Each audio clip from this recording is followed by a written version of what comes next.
কে তৈরি করেছে? নবীজি সাল্লাল্লাহু আলাইহি সাল্লাম, কোন সাহাবী, চার ইমাম, চার মাযহাবের কোন ইমাম? কে তৈরি করেছে পঞ্জিকা? পঞ্জিকা দেখে বিয়ে দেখবেন কেন? আপনার সুবিধা যদি আপনি সেই দিন বিয়ে দেবেন। কেন বললেন যে ভাদ্র মাসে বিয়ে দেওয়া যাবে না? কেন বললেন মঙ্গলবারে বেরোনো যাবে না, খারাপ দিন? এগুলো শিরক, এগুলো বর্জন করতে হবে। যে কোনো দিন ইচ্ছা সেই কোনো দিন বিয়ে দেবেন।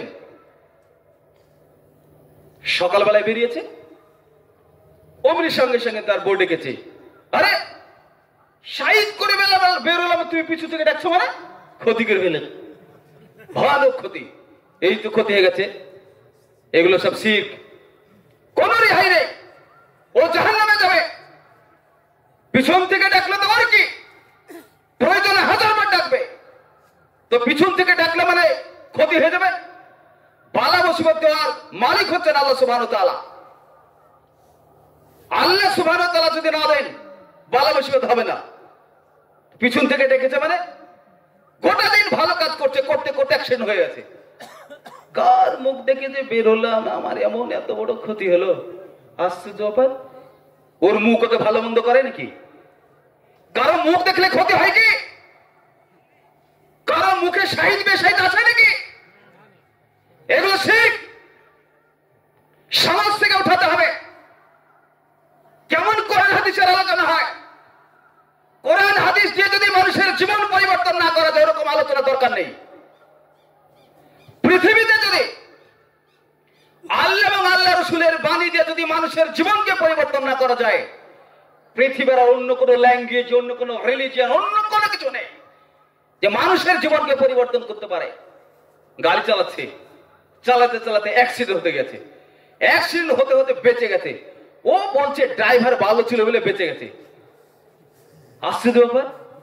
এই কথার মুখ দিয়ে বের করতে লজ্জা লাগছে যে আল্লাহ আমাকে বাঁচিয়ে দিলেন, তাই বেঁচে গেলাম। মনে হচ্ছে ওর চাইতে ভালো ড্রাইভার পৃথিবীতে কেউ নেই, তাও দুমড়ে মুছড়ে চলেছে ইন্দাবন। এটা শিরক। আল্লাহ বাঁচিয়েছেন। যতদিন আপনার হায়াত রয়েছে, পৃথিবীর কারো ক্ষমতা নেই আপনার মৃত্যু এনে দিতে।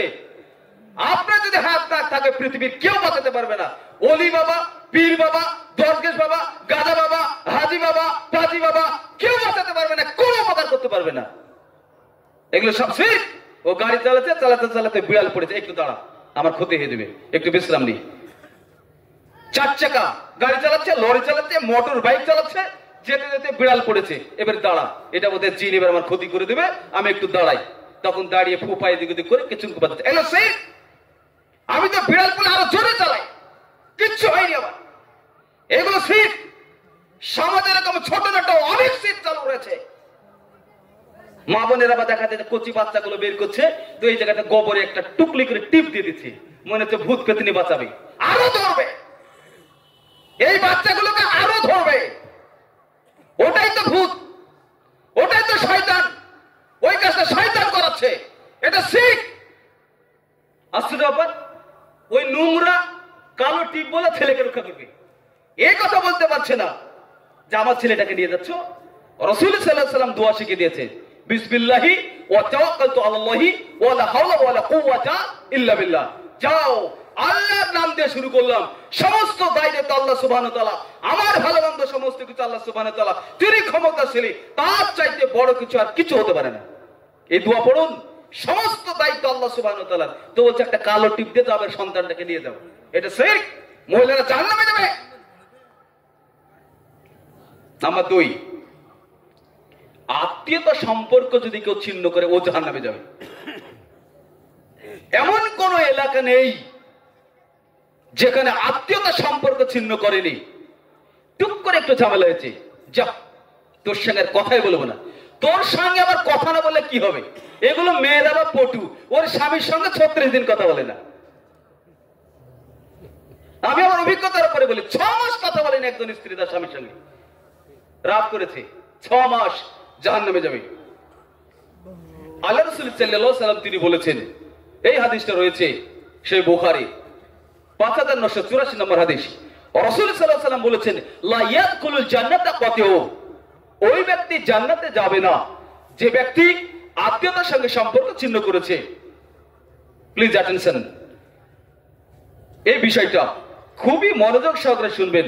হয়তো আপনি কোন আত্মীয়তার সঙ্গে সম্পর্ক ছিন্ন করে বসে আছেন। এটা একটা ভাইটাল ম্যাটার, এটা খুবই গুরুত্বপূর্ণ, এটা ভাইরাল একটা বিষয়, পৃথিবীকে গ্রাস করেছে।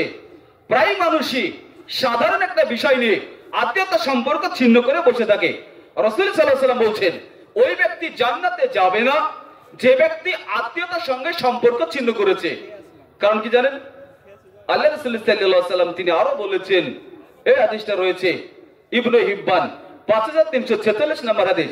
রাসূল সাল্লাল্লাহু আলাইহি ওয়াসাল্লাম বলেছেন, সালাসাতুন লা ইয়াদখুলুল জান্নাতা, তিন শ্রেণীর মানুষ জান্নাতে যাবে না। নাম্বার 1, মুদমিনুল খামর, যে ব্যক্তি নিয়মিতভাবে মাদক বস্তু পান করে। আমার পূর্ব বক্তা যিনি আলোচনা করলেন কি কি মাদক বস্তু আপনারা জেনে গেছেন। রাসূল সাল্লাল্লাহু আলাইহি ওয়াসাল্লাম তিনি বলেন তিন শ্রেণীর মানুষ জান্নাতে যাবে না। 1, মুদমিনুল খামর, যে ব্যক্তি নিয়মিতভাবে মাদক বস্তু পান করে। নাম্বার 2, আর কতিউর রহিমি, যে ব্যক্তি আত্মীয়তার সঙ্গে সম্পর্ক ছিন্ন করেছে। নাম্বার 3, মুসাদ্দাকুল বিসখরি, যে ব্যক্তি জাদুতে বিশ্বাসী করে। জাদুতে বিশ্বাস করে না কোন মানুষ? হাত উঠান। এই মানুষ জান্নাতে যাবে না। এই দুজন বাদ দিয়ে সবাই জাদুতে বিশ্বাস করে, তার মানে জান্নাতে যাবে না।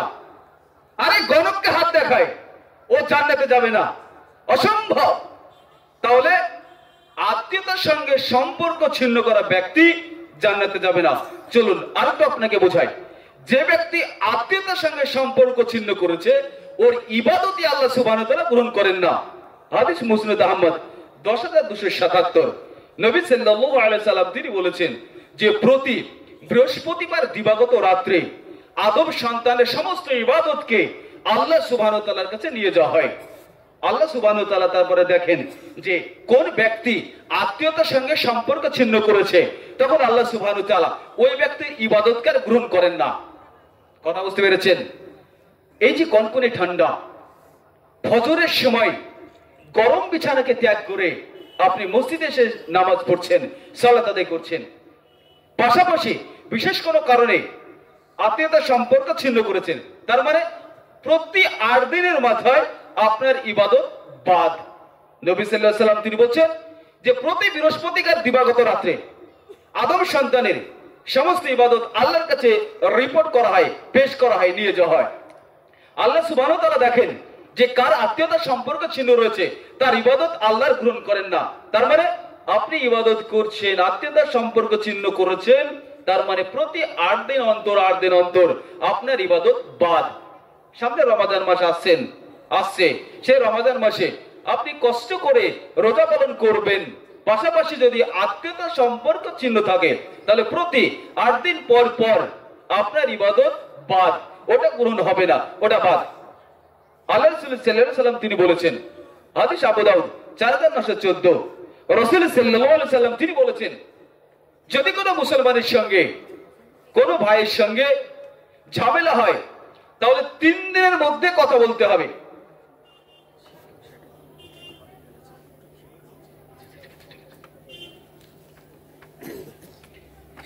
3 দিনের মধ্যে কথা বলতে হবে।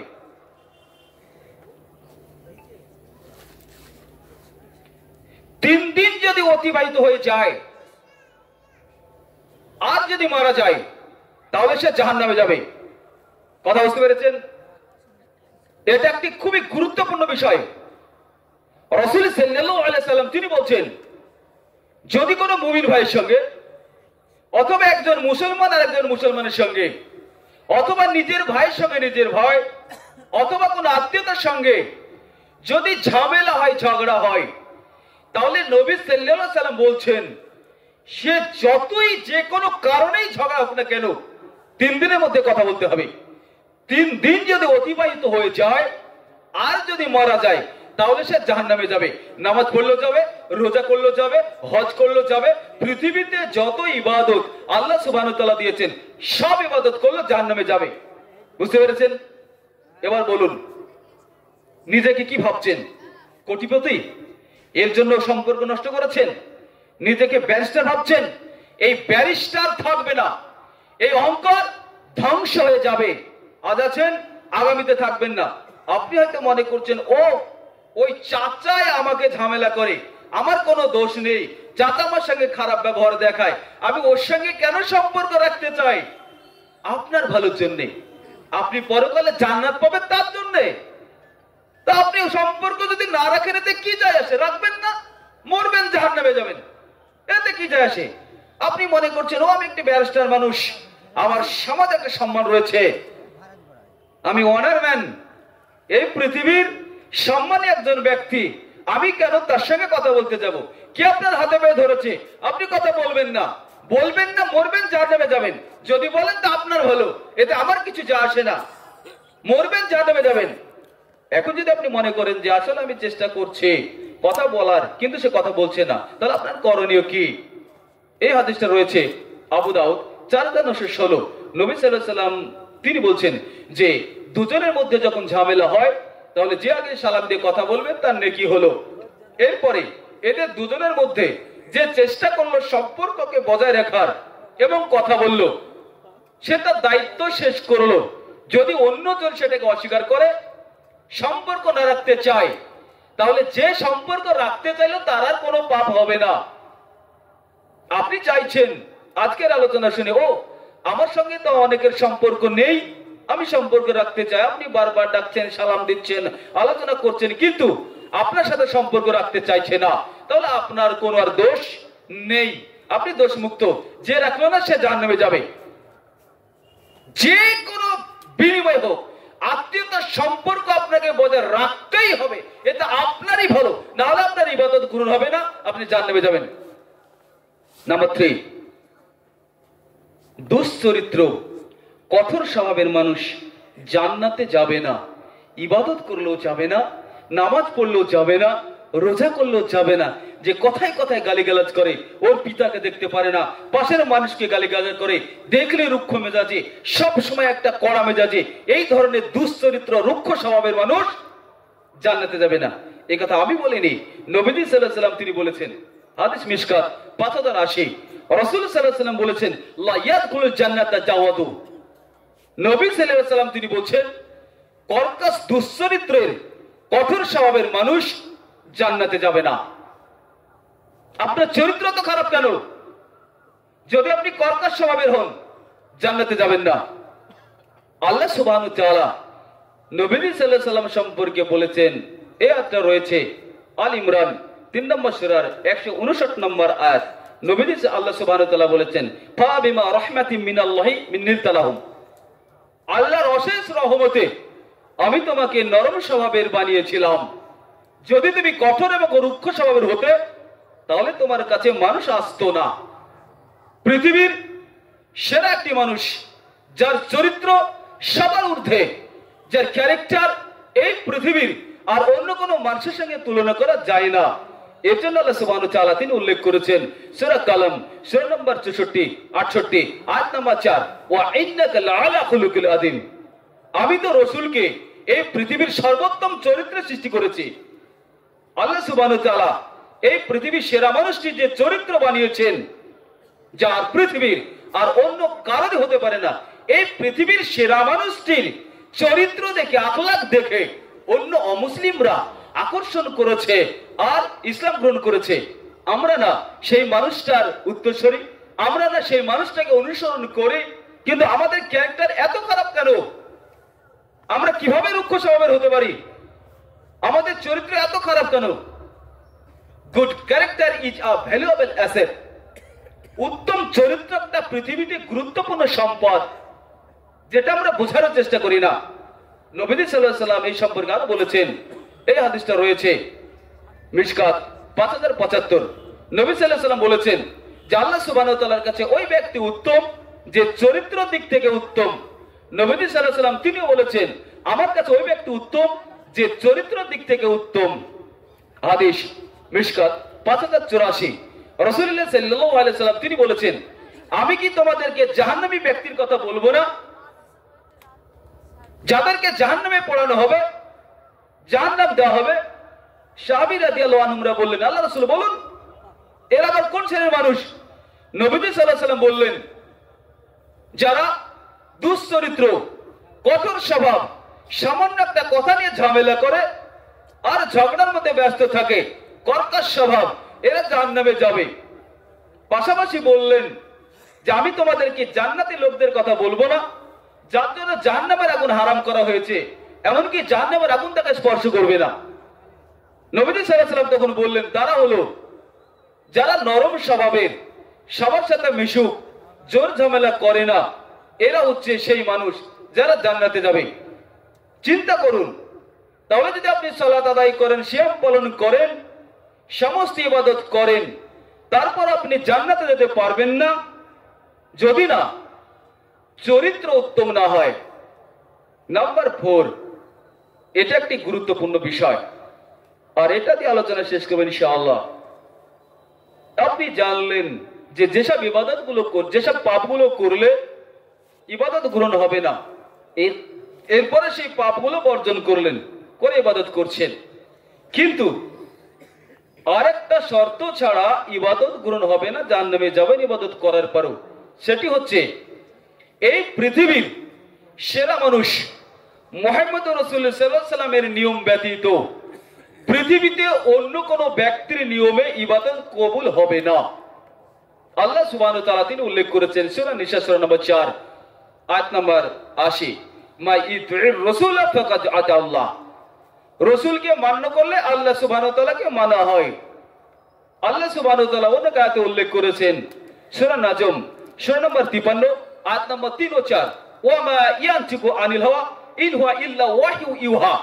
রাসূল নিজের ইচ্ছা অনুযায়ী কোনো কথা বলেন না, তিনি যে কথা বলেন ওটা হচ্ছে আল্লাহ সুবহানাহু ওয়া তাআলার ওহী। আল্লাহ সুবহানাহু ওয়া তাআলা উল্লেখ করেছেন সূরা আল ইমরান সূরা নম্বর 3 আয়াত নম্বর 31, কুল ইন কুনতুম তুহিব্বুনাল্লাহ ফাত্তাবিউনি। যদি তোমরা আল্লাহকে ভালোবাসো তাহলে রাসূলকে মেনে চলো, একথা আল্লাহ সুবহানাহু ওয়া তাআলা তিনি বলেছেন। আল্লাহ সুবহানাহু ওয়া তাআলা অন্য আয়াতে বলেছেন সূরা আল হাসর সূরা নম্বর 59 আয়াত নম্বর 7, ওয়া মা আতাকুমুর রাসূলু ফাখুযু ওয়া মা নাহাকুম আনহু ফান্তাহু। রাসূল তোমাদেরকে যা দেয় তাই মেনে নাও, আর যা নিষেধ করে তা বর্জন করো। তার মানে ইবাদত কার নিয়মে হবে? আমি কিসে থেকে দেখালাম? কোরআন থেকে। কোরআন থেকে দেখানোর পরে যদি আপনারা মনে করেন না না না না না না, ওই রাসূলকে এখন কে ধরবে? আমাদের এখানে দরবেশ কাদির নাই, ওকে ধরবো। আমাদের এখানে আরো বড় পণ্ডিত রয়েছে, তাকে ধরবো। কোরআন হাদিসে কি আছে আমার দেখার কি দরকার? নবীজি সাল্লাল্লাহু আলাইহি ওয়াসাল্লামকে মানা আমার কি দরকার? যদি মনে করেন সেটা আপনার ব্যাপার। আল্লাহ সুবহানাহু ওয়া তাআলা তিনি উল্লেখ করেছেন সূরা আহজাব 33 নম্বর সূরার 22 নম্বর আয়াতে আল্লাহ সুবহানাহু ওয়া তাআলা বলেছেন, ওমান আযলামু, তার চাইতে জালিম আর কে আছে? যাকে আল্লাহ সুবহানাহু ওয়া তাআলার আয়াত দিয়ে আহ্বান করা হয় তারপরেও বিমুখ হয়, মানে না, তার চাইতে জালিম আর কে আছে? আমি তো আল্লাহ সুবহানাহু ওয়া তাআলার আয়াত দিয়ে আপনাদেরকে আহ্বান করছি। আল্লাহ কোরআনের অনেক জায়গায় বলেছে রাসূলকে মানলে আল্লাহ সুবহানাহু ওয়া তাআলাকে মানা হয়। রাসূল তাই বলে যে আল্লাহ বলতে বলে, রাসূল যা দেয় তাই গ্রহণ করো। পৃথিবীর আর কারো সম্পর্কে আল্লাহ সুবহানাহু ওয়া তাআলা এরকম কোন আয়াত নাজিল করেনি। তাহলে অন্য কাউকে মানলে আল্লাহকে মানা হবে এমন কোন আয়াত নেই, তাই রাসূলকেই মানতে হবে। এখন বোঝার চেষ্টা করি কিছু হাদিস দিয়ে। এই হাদিসটা রয়েছে মিশকাত 194 নম্বর হাদিস। হাদিসটি বর্ণনা করছেন জাবির রাদিয়াল্লাহু আনহু। তিনি বলছেন যে উমর রাদিয়াল্লাহু আনহু একদিন তাওরাতের একটি পাণ্ডুলিপি, একটি খণ্ড নিয়ে এসে আল্লাহ রাসূল সাল্লাল্লাহু আলাইহি ওয়াসাল্লামকে বলেন, আল্লাহ রাসূল এই দেখুন এটা হচ্ছে তাওরাতের পাণ্ডুলিপি। নবীজি সাল্লাল্লাহু আলাইহি ওয়াসাল্লাম কিছু বললেন না, তিনি চুপচাপ আছেন। এরপরে উমর রাদিয়াল্লাহু আনহু তাওরাতটা পড়তে শুরু করেছেন। যখনই পড়তে শুরু করেছেন আল্লাহ রাসূল সাল্লাল্লাহু আলাইহি ওয়াসাল্লাম তিনি রেগে গেছেন। আবু বকর রাদিয়াল্লাহু আনহু তিনি সামনে ছিলেন, তিনি বলেন, ওমর তুমি কি দেখছো না আল্লাহ রাসূল সাল্লাল্লাহু আলাইহি ওয়াসাল্লাম রেগে গেছেন, তুমি তাওরাত পড়ছো মানে? ওমর তিনি সত্যি সত্যি নবী সাল্লাল্লাহু আলাইহি ওয়াসাল্লামের দিকে তাকিয়ে দেখছেন যে চোখ লাল হয়ে গেছে। এটা দেখার পরে ওমর রাদিয়াল্লাহু আনহু তিনি বলছেন, আমি আল্লাহর গজব থেকে পানাহার চাইছি, নবীজি সাল্লাল্লাহু আলাইহি ওয়াসাল্লামের রাগ থেকে পানাহার চাইছে, যার পর রসুলের আগে সে গজব হবে না শান্তিতে থাকবে বলুন? রসুল সাল্লাল্লাহু আলাইহি ওয়াসাল্লাম যার পর রাগ করবেন তার উপরে গজব হবে নাকি শান্তি বর্ষিত হবে বলুন? গজব নাজিল হবে। তাই ওমর একজন বিশিষ্ট সাহাবী, একজন জ্ঞানী সাহাবী, যার সম্পর্কে নবী সাল্লাল্লাহু আলাইহি ওয়াসাল্লাম ভবিষ্যৎবাণী করেছিলেন। নবী সাল্লাল্লাহু আলাইহি ওয়াসাল্লাম বলেছিলেন, যদি আমার পরে কেউ নবী হতো, নবী আর আসবে না, যদি নবী কেউ আসতো তাহলে ওমরই হতো। জানেন তো হাদিসটি? সেই সাহাবী বুঝলেন যেটা আমার ঠিক হয়নি, তাই ওমর রাদিয়াল্লাহু আনহু বললেন যে আমি আল্লাহর রাগ থেকে, আল্লাহর গজব থেকে পানাহার চাইছি, আর আপনার ক্রোধ থেকে, রাগ থেকে পানাহার চাইছি। নবী সাল্লাল্লাহু আলাইহি ওয়াসাল্লাম তখন বলেছেন, ওমর, আজকের দিনে মানুষ যদি এই তাওরাতের নবীকে মানত, তাওরাত কার উপর নাযিল হয়েছিল? মূসা আলাইহিস সালামের উপরে। নবী সাল্লাল্লাহু আলাইহি ওয়াসাল্লাম বললেন, শোনো ওমর, আজকের দিনে যদি মূসা নবী থাকতো আর মানুষ যদি আমাকে বাদ দিয়ে মূসা নবীকে মানত, তাহলে সে ভুল পথে, গোমরাহর পথে যেত। আজকের দিনে আমার নবীয়তের সময় যদি মূসা নবী আসে, তবু তাকে আমার নিয়ম মেনে চলতে হবে। তো আপনি হুজুরের নিয়মে চলবেন মানে? মূসা নবীর চাইতে হুজুর বেশি বড় নাকি? কথা কথা বুঝাতে পারিনি। আপনাকে আমি বুঝাতে চাইছি, আপনি কেন নবীকে, আপনার হুজুরকে নবী জায়গায় বসালেন? হুজুরের মধ্যে ভুল আছে কি নেই? রাসূল সাল্লাল্লাহু আলাইহি ওয়াসাল্লামের মধ্যে কোনো ভুল নেই। কোন মানুষ যদি নির্ভুল হিসাবে কোনদিন মিথ্যা কথা বলেনি, এরকম পৃথিবীর কোন মানুষকে দাবি করা যায়, তার নাম একজন, তিনি হচ্ছেন মুহাম্মদ রাসূলুল্লাহ সাল্লাল্লাহু আলাইহি ওয়াসাল্লাম। এই পৃথিবীতে কেউ যদি কোরআন হাদিস নির্ভুল, নির্ভেজাল, একেবারে নিষ্কলঙ্ক ভাবে, নির্ভুল ভাবে যদি কেউ জানে, তার নাম মুহাম্মদ রাসূলুল্লাহ সাল্লাল্লাহু আলাইহি ওয়াসাল্লাম। তাছাড়া পৃথিবীর কোন মানুষ এত নির্ভুল ভাবে জানে না। তো নবী সাল্লাল্লাহু আলাইহি ওয়াসাল্লাম বলছেন যে যদি মূসা নবী আসে তবু আমাকে মেনে চলতে হবে। অনেকে বলে ভালো কাজ কেন করা যাবে না? কোরআনে নাই তো কি আছে, হাদিসে নাই তো কি আছে, ভালো কাজ কেন করব না? মানুষ মরেছে, ভালো কাজ খাওয়াবো না কেন? কিসের জন্য খাওয়াবো না? রসুল খাওয়াইনি তো কি হয়েছে? সাহাবীরা খাওয়ানি তো কি হয়েছে? চার ইমাম খাওয়াই তো কি হয়েছে? তো আমি তো দেখতে পাচ্ছি মানুষ খাওয়ানো ভালো কাজ, মরেছে তাই আমি টাকা খরচ করে, 2 লাখ টাকা খরচ করে, ও কোনোদিন নামাজ পড়েনি, রোজা করেনি, তাই আমি জান্নাত কিনে দিচ্ছি। কেন খাবো না? ওর বাপের ঘরের জান্নাত টাকা দিয়ে কিনে দেবে। খারাপ লাগছে তো প্লিজ ডোন্ট মাইন্ড ইট, এটার উপরে মন খারাপ করবেন না। আমি ব্যাখ্যায় আসছি। হাদিস বুখারী নিকা অধ্যায় 5063। যাদের কাছে অ্যান্ড্রয়েড সেট রয়েছে, আমারও রেকর্ড হচ্ছে, আমি এমন কোন ছলচাতুর আলোচনা করি না, ইনশাআল্লাহ করব না, যার কোরআন হাদিসে কোনো দলিল নেই, এরকম ভিত্তির কথা বলবো না। আমি তোতালেব ইসলামের কথা বলবো না। 2 লাখ টাকা দামের একটি 3 কুইন্টাল বই আছে, ওই পেজ থেকে বলছি, এই কথা আমি বলবো না। এরকম আমার কোনো বই জানা নেই, এই কথা বলবো না। 1 লরি বই এনেছি, লরিতে আটা না, গাড়িতে করে আনতে হয়, এত বড় বই, ওর ভিতর থেকে বলছি, সব শয়তানি কথা। তো ওর যদি ব্রেনে না থাকে, লিখে নিয়ে আলোচনা করবে। আমি কথা বলছি না। আল্লাহ যাকে যে মেধা শক্তি দিয়েছে, সে সেইভাবে মেধা শক্তি অর্জন করবে। তার যদি ব্রেনে না থাকে, ও নোট করবে। লজ্জা লাগবে? ও দেখে দেখে বলছে তাই বলবে। আরে ভুল বলার চাইতে দেখে বলা অনেক ভালো, তাহলে আপনি জান্নাত যাবেন।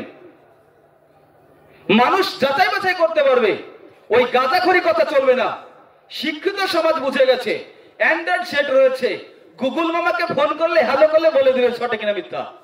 এর জন্য বুকের ভিতরে ধুর ধুর ধুর ধুর ধুর করে। তো 4 বাজে দেখেন, বিশাল 3 লাখ টাকা দামের একটা 1.5 কুইন্টাল বই আছে, ভিতর থেকে বলছি, কিতাব থেকে বলছি, কিতাবের নাম বলতে লজ্জা লাগে।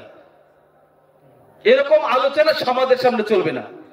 জাতির সামনে কোরআন হাদিসের আলোচনা ছলচাতুরি নেই, স্পষ্ট ভাষায় বলতে হবে।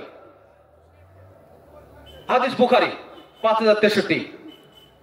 3 জনের একটি দল, মানে 3 জন ব্যক্তি আল্লাহ রাসূল সাল্লাল্লাহু আলাইহি ওয়াসাল্লামের ইবাদত সম্পর্কে জানার জন্য গেলেন। নবী সাল্লাল্লাহু আলাইহি ওয়াসাল্লাম বাড়িতে ছিলেন না। তার স্ত্রীদের কাছে জানলেন যে নবী সাল্লাল্লাহু আলাইহি ওয়াসাল্লাম আসলে কিভাবে, কোন সময়, কতটুকু ইবাদত করতেন।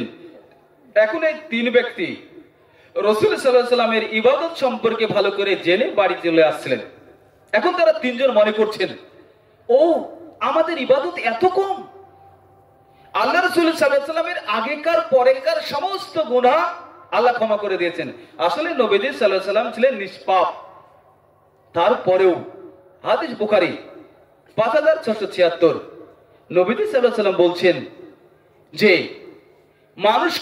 কোন মানুষ তার ইবাদত দিয়ে জান্নাতে যেতে পারবে না আল্লাহ সুবহানাহু ওয়া তাআলার করুণা দয়া ছাড়া। যখন সাহাবীদের সামনে এই কথা বললেন, নবীজি সাল্লাল্লাহু আলাইহি ওয়াসাল্লাম তখন নবীজি সাল্লাল্লাহু আলাইহি ওয়াসাল্লামকে তখন সাহাবীরা প্রশ্ন করলো, আল্লাহ রাসূল আপনিও না, আপনার ইবাদত দিয়ে আপনি জান্নাতে যেতে পারবেন না?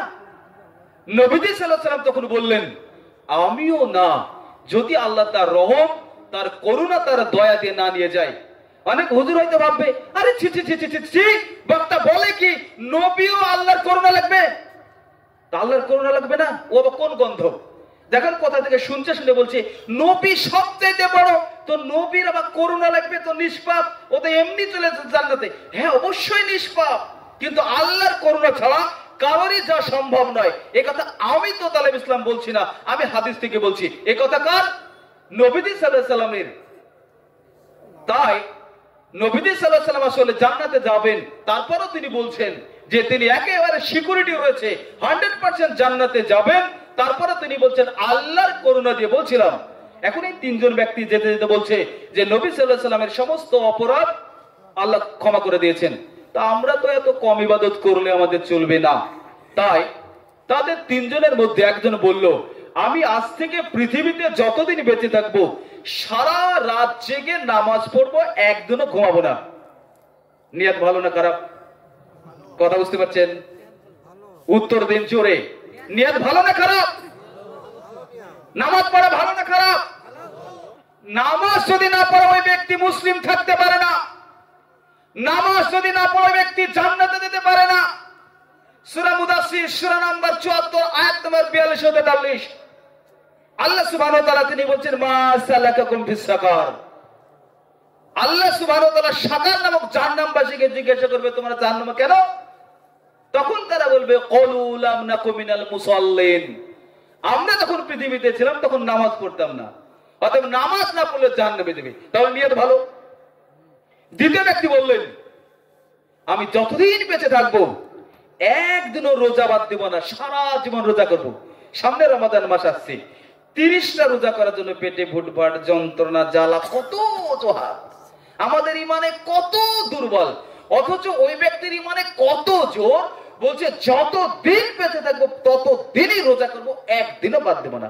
রোজা করা ভালো না খারাপ? নিশ্চয় ভালো। তৃতীয় ব্যক্তি বললেন, আমি বিয়েই করব না। বিয়ে যদি করি হয়তো সন্তানের, স্ত্রীর, সংসারের মায়ায় আমার ইবাদত কম হতে পারে, এর জন্য সে বিয়েই করলো না। তিনজনের নিয়ত ভালো না খারাপ? সব আল্লাহকে খুশি করার জন্য, তাই না? নবী সাল্লাল্লাহু আলাইহি ওয়াসাল্লামের কাছে এই খবরটা গেল। নবী সাল্লাল্লাহু আলাইহি ওয়াসাল্লাম তাদের কাছে আসলেন, এসে বললেন, তোমরা কি সেই তিনজন যারা এই নিয়ত করেছো? তখন তারা বলল, হ্যাঁ আল্লাহ রাসূল, আমরা এই নিয়ত করেছি। নবী সাল্লাল্লাহু আলাইহি ওয়াসাল্লাম তখন বললেন, শোনো, আমি আল্লাহর নবী, সবচেয়ে আল্লাহ সুবহানাহু ওয়া তাআলাকে আমি বেশি ভয় পাই। আমি আল্লাহ ভীরু, তাকওয়াশীল সবচাইতে। তারপরেও আমি রাত জেগে নামাজ পড়ে আবার রাত্রে ঘুমাই। আমি কিন্তু আল্লাহ রাসূল তোমাকে বলিনি তুমি সারা জীবন রাত জেগে নামাজ পড়বে, ঘুমাবে না। দুই নম্বর ব্যক্তিকে একই ভাবে বললেন, আমি আল্লাহর নবী, আমি রমাদান মাসে 30টা সিয়াম পালন করি, অন্য সময় আমি ছেড়ে দেই, আবার সিয়াম পালন করি। আমি আল্লাহ রাসূল তোমাকে বলিনি তুমি সারা জীবন রোজা করো। 3 নম্বর ব্যক্তিকে একই করে বললেন, আমি বলিনি যে তুমি বিবাহ করো না। শোনো, তোমরা তিনজন আমার উম্মতের বাইরে। কথা বুঝতে পারেননি? নামাজ পড়া ভালো না খারাপ? রোজা করা ভালো না খারাপ? বিয়ে করবেন আল্লাহর জন্য ভালো না খারাপ? এত ভালো কিছু করার পরে আল্লাহ রাসূল বললেন তোমরা আমার উম্মতের বাইরে। কারণ কি জানেন? কারণ রাসূল সাল্লাল্লাহু আলাইহি ওয়াসাল্লামের নিয়মকে লঙ্ঘন করেছে। পৃথিবীতে যতই ভালো কাজ করুক না কেন, ও যদি পৃথিবীর সেরা মানুষটি মুহাম্মদ রাসূলুল্লাহ সাল্লাল্লাহু আলাইহি ওয়াসাল্লামের নিয়মকে লঙ্ঘন করে পৃথিবীর সর্বোত্তম কাজ করে, তবু জাহান্নাম। কোনদিন আল্লাহ রাসূল সাল্লাল্লাহু আলাইহি ওয়াসাল্লামের উম্মত হতে পারবে না। এটা বাধ্যতামূলক। অতএব ইবাদত করতে হবে নবীজি সাল্লাল্লাহু আলাইহি সাল্লামের নিয়মে। যদি নবীজি সাল্লাল্লাহু আলাইহি সাল্লামের নিয়ম ব্যতি রেখে অন্য কিছু করেন তাহলে ইবাদত হবে না। এখন আপনি বলছেন যে মানুষ মারা গেছে, কেন আমি খানা দেব না? আপনি দিতে পারেন, কিন্তু নবীজি সাল্লাল্লাহু আলাইহি সাল্লাম দিয়েছেন কি? নিশ্চয় দেননি। কোন সাহাবী দিয়েছেন? দেননি। 4 ইমাম দিয়েছেন? দেননি। ইমাম আবু হানিফা দিয়েছেন? দেননি। এখন তার ছেলে হতে পারে এলাকার কোন ব্যারিস্টার, হতে পারে মেম্বার, হতে পারে প্রধান, অথবা গ্রামের মোড়ল। তার ছেলে কোনোদিন নামাজ রোজা কিছু করেনি, এখন তার ছেলে মারা গেছে, তখন আলোচনা করছে আমার ছেলেটাকে গরু পুতা করে পুঁতে রাখবো, কিছু একটা করতে হবে। গরু যখন পুঁতে রাখতে হয়, ওরকম আমার ছেলেটার নামে যদি কোনো কিছু না করি তাহলে তো গরু পুতা হয়ে গেল। কি করা যায়? এক কাজ করো, বড় বড় আলেম ডেকে নিয়ে এসো, কিছু কারি ডেকে নিয়ে এসো, চালাও কোরআন খতম। সারা জীবন যত পাপ করেছে কোরআন খতম করে ধুয়ে দাও, সার দিয়ে মেচে, যত পাপ থেকে শেষ করে দাও। তারপরে তার নামে 2 লাখ টাকা খরচ করে ব্যাস জান্নাত কিনে নিল। সম্ভব? মোদিজি তাহলে মৃত্যুর আগে 2 কোটি টাকা রেখে দিত, যা করছি এই আমার নামে 2 কোটি টাকা দেখলো, আরবের বড় বড় একটা নেতাকে ডেকে এনেছে, অথবা আরবের সবচেয়ে বড় যে ইমাম রয়েছে তাকে, অথবা পৃথিবীর অন্য যারা বড় বড় পণ্ডিত রয়েছে তাকে নিয়ে এসে মোদি হয়তো বলে দিতে পারতেন মোদিজি যে আমি মরার আগে আমার নামে যেন একটা কুল খতম করে দেয়। জান্নাত না জাহান্নাম? জান্নাত না জাহান্নাম? নামাজ রোজা যারা পড়ে না, পৃথিবীতে তার নামে গোটা পৃথিবীটা যদি দান করে তবুও জাহান্নাম। ও গাধা বুঝেই না। এই টাকাটা যদি গরিব মানুষকে দান করতো তাও উপকার হতো। তো একজন যে জাহান্নামে যাবে, যে যাই করুক না কেন, ওর নামে 2 লাখ টাকা খরচ করছে, এটা লোক দেখানো, এটা কোনো কাজে আসবে না। ও জাহান্নামে যাবে। অতএব সম্মানিত উপস্থিতি, আরো বিস্তারিত অনেক কিছু থাকলেও আলোচনা করা সম্ভব নয়। আমাদের প্রধান বক্তা বাংলাদেশ থেকে উনি এসে গেছেন, আর আমিও চাইছি না যে আর তেমন কিছু আলোচনা করতে। তবে আপনাদেরকে আমি অনুরোধ করি, আল্লাহ সুবহানাহু ওয়া তাআলা একটা আয়াত দিয়ে আজকে আলোচনা শেষ করতে চাই। আল্লাহ সুবহানাহু ওয়া তাআলা কোন আয়াত সম্পর্কে, কোন ইবাদত সম্পর্কে অন্য কোন আয়াত প্রথমে নাজিল করেননি। তিনি না রোজা, না হজ, না যাকাত কোন সম্পর্কে কোন আয়াত নাজিল করেননি। তিনি যে সম্পর্কে আয়াত নাজিল করেছেন সেটা হচ্ছে সূরা আল-আলাক, সূরা নম্বর 96, আয়াত নম্বর 101 থেকে 5। ইকরা বিসমি রাব্বিকাল্লাযী খলাক, পড়ো তোমার প্রভুর নামে যিনি তোমাকে সৃষ্টি করেছেন। প্রথম শব্দটা হচ্ছে ইকরা। আপনাদেরকে আমি অনুরোধ করি, যদি জান্নাত পেতে চান, যদি পাপ থেকে দূরে থাকতে চান, তাহলে আল্লাহ সুবহানাহু ওয়া তাআলার প্রথম শব্দটা যেটা আদেশ করেছেন সেটা পালন করুন। শোবার আগে, সারা দিন যদি আপনার সময় না থাকে, অন্তত শোবার আগে 8 ঘন্টা হোক 1 ঘন্টা হোক আপনি কোরআন তিলাওয়াত করুন। যদি না করেন ইসলাম থেকে পিছিয়ে যাবেন।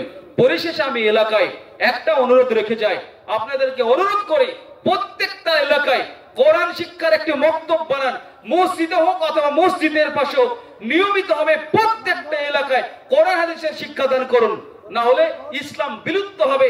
এইভাবে ধীরে ধীরে আমাদের কাছ থেকে ইসলাম দূরে চলে যাবে, শিরক বিদআত ঢুকবে, মিথ্যার আড্ডাখানা ঢুকবে। অতএব আপনাদেরকে অনুরোধ করি, ইনশাআল্লাহ আপনারা নিয়মিত কোরআন পড়বেন ইনশাআল্লাহ। ওয়া আখিরু দাওয়ানা আলহামদুলিল্লাহি রাব্বিল আলামিন। আসসালামু আলাইকুম ওয়া রাহমাতুল্লাহি ওয়া বারাকাতুহু।